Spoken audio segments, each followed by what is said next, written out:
ระยะผ่านมาเนาะพี่น้องตัวเองก็เคยเห็นว่าฮิตของประเพณีของไอ้น้องเผ่ามงหรือว่าหลายๆคนจะเอิ้นชนเผ่าลาวสูงว่าซีซ่าเนาะขออนุญาตแน่ก็มีหลายๆเหตุการณ์ที่ว่าเห็นลักเอาเมียเนาะว่าซีซ่าเป็นฮิตของประเพณีของชนเผ่ามงของพวกเฮาเนาะก็มีหลายๆเหตุการณ์ก็มีหลายๆบ้านหลายๆเมืองหลายๆแขวงที่เห็นในระยะผ่านมาแต่บ่คือเหตุการณ์ของผู้นี้เนาะพี่น้องของบักอันนี้เนาะมันก็ต่างโพดต่างเลือเฮงเนาะอันนี้ผู้สาวเข้าเนาะแฟนคนอื่นแล้วเนาะแล้วผู้สาวคนนั้นก็บ่มักบ่ฮักตัวเองเนาะเป็นจังได้ว่าเขามีสู้มีแฟนมีลูกมีผัวแล้วสิซะฮักกันมาได้บักหลายๆปีตัวเองว่างจะเอามาเป็นเมียพามู่พาคู่ไปดึงไปลากขึ้นรถขึ้นล่างไปคั่งไว้ในเฮือนตัวเองว่างว่าจะเอาเป็นลูกเป็นเมียเนาะ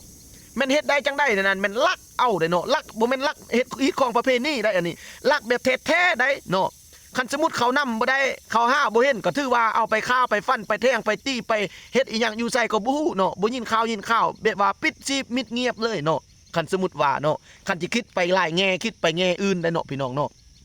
ฉะนั้นแล้วผู้ชายผู้ใดชนะพี่น้องบ่ตายอึดตายยากตายอึดตายหิวผู้หญิงก็มีหลายผู้ชายก็มีเต็มบ้านเต็มเมืองทั่วแขวงทั่วโลกมีหมดเนาะ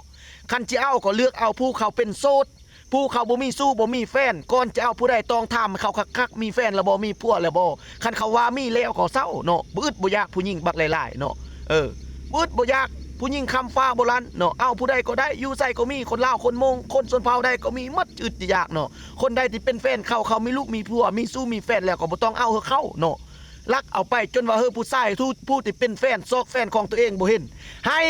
ห้องหาสู้หาแฟนจนว่าน้ำหูมาน้ำตาออกก็จิอีต้นเขาบ่น่าเนาะเขาก็แม่นคนเนาะจนว่าเขานำไปจนจำเฮือนจำซ่านเนาะเว้าว่ากันเป็นประโทประท่ายดังทั่วบ้านทั่วเมืองดังให้แก่สังคมเนาะอันนั้นแหละเฮ็ดจริงบ่จบบ่งามต่อแก่สังคมกฎหมายบ้านเมืองเฮ็ดบ่เป็นหูเป็นตาต่อแก่ลูกๆหลานๆผู้เกิดใหม่ใหญ่รุ่นเพื่อจะสืบทอดเอามาน้องๆนุ่งๆนักเรียนนักศึกษาลูกๆหลานๆเนาะเฮ็ดอีหยังก็ให้มันสมมาภาควรก็แม่นอยู่ว่าฮิตของประเพณีของไอ้น้องเผ่ามงเฮาเนาะว่าลักเอาเมียเนาะฮิตของพวกเจ้าเนาะลักเอาก็ลักเอาโดยว่าเฮ็ดตามฮิตตามข้องอันนั้นเนาะเขาฮักเขามักกันเป็นพี่เป็นพวกเป็นเมียเนาะว่างจะเอาจียิบจะเอาจีเป็นพวกเป็นเมียอยู่นำกันจนเฒ่าจนแก่เวลาเขาจะเอาเขาเฮ็ดตามฮิตตามข้องเขาไปลักเอาอยู่ยาวอยู่เฮือนอันนั้นเนาะอันนี้แม่นตั้งลักโดยว่าจับกุมลากทู่ขึ้นรถขึ้นล่างไปมัดไปข้างไว้ในเฮือนตัวเองเนาะอัดประตูประตางลัดบ่ให้ผู้ใดฮู้เนาะว่างจะเอาเป็นลูกเป็นเมียคันแม่นผู้สาวก็พอเว้าเนาะอันนี้แม่นแฟนเขาผู้สาวเขาจะเอาเป็นลูกเป็นเมียเขาฮักกันมาได้หลายปีแล้วเนาะตัวเองสิไปเอา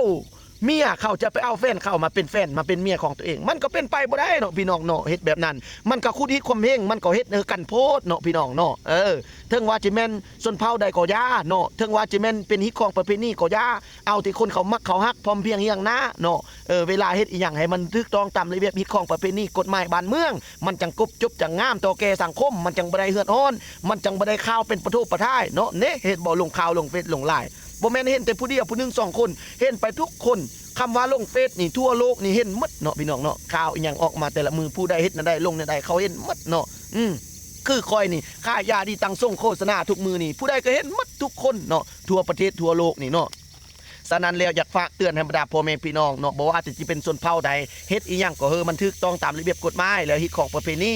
มันเจ็บจบมันงามต่อแก่สังคมมันจบมันงามต่อฮิตของประเพณีให้มันสมมาภาควรเนาะพี่น้องเนาะออกมานี้ก็บ่แม่นว่าสิมาด่ามาดังพวกเจ้าแม่นออกมาเว้ามาว่าเพื่อตักเตือนสังคมเฮาให้เป็นการระเบียบเรียบร้อยนับมือนับให้แน่นเป็นหลายดีขึ้นกว่าเก่ามันเป็นสมบูรณ์แบบต่อแก่สังคมมันจบมันงามต่อพ่อแม่พี่น้องประชาชนให้ในสังคมลาวเฮาให้อยู่เย็นเป็นสุขเนาะพี่น้องเนาะเอาซ้ำนี้ล่ะพี่น้องผู้ใดอยากได้ยาดีตั้งส่งให้โทรมาบ่าวพรวิไลทง195,000กีบมีเก็บปลายทางทั่วประเทศผู้ใดเอาไปกินก็ดีหมดผู้ใดที่ว่าเป็นมาได้หลายปี10ปี20ปีบ่ฮู้ว่าบ่เกิน2ทงจบข่าวเนาะพี่น้องเนาะผู้ใดที่เคยกินยาเม็ดยาคุมหรือว่าสั่งซื้อนำแม่ค้าออนไลน์ทั่วไปมากินก็บ่ดีบ่เซามาเอานำบ่าวพรวิไลทงเดียวหรือ2ทงจบเนาะพี่น้องเนาะเอาซ้ำนี้ล่ะไปก่อน